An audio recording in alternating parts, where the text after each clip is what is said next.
optimiser un petit peu le rangement dans un placard où il n'y avait qu'une seule penderie, on a décidé d'acheter une planche en sapin qu'on a découpée en deux pour faire des étagères. On les a poncées et vernies pour les protéger un petit peu.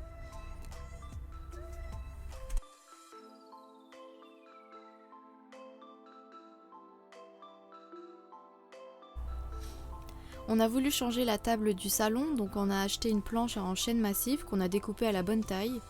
On l'a ensuite poncée et on a mis une huile de protection puisqu'on allait manger dessus pour éviter les taches, etc.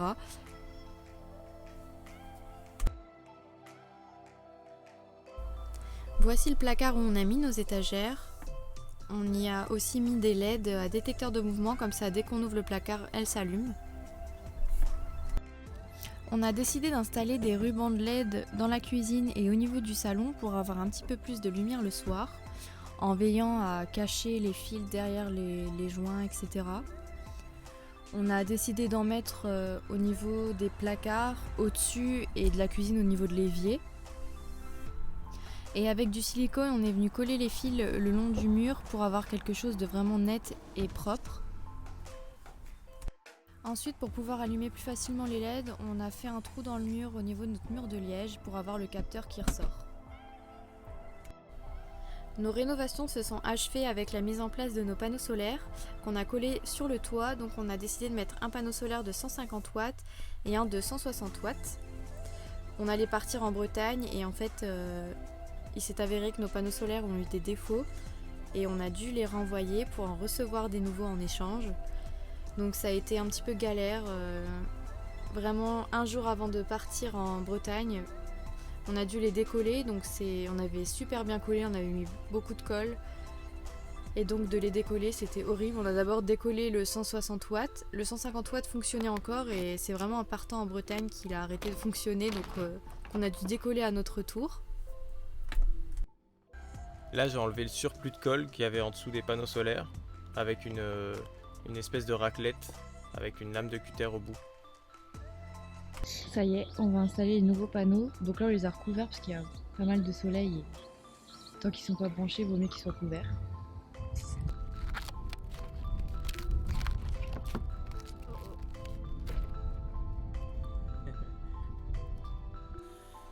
Après avoir testé les panneaux pour voir s'ils fonctionnaient bien, on a collé les panneaux du coup avec la même colle qu'on avait utilisée la première fois, la colle Bostik. Là on fait bien attention de le coller au même endroit. Et ensuite je suis venu appuyer assez fort avec mes mains en faisant attention de ne pas l'abîmer non plus. Et j'ai lissé les joints avec mon doigt, avec le surplus de colle qu'il y avait.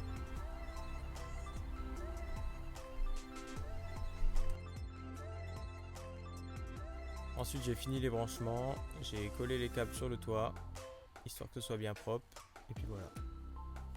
Donc là on n'a pas filmé l'avant-après, mais on a refait le bac de douche. Donc à ce niveau-là c'était fissuré. Et du coup on a tout rebouché et on a mis une peinture gris anthracite. À la base c'était vraiment tout blanc comme le reste de la salle de bain.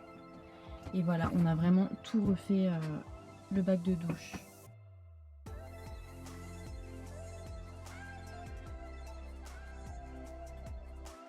Donc là aussi on n'a pas filmé, mais on a acheté un rouleau de liège qu'on a collé sur tout notre mur.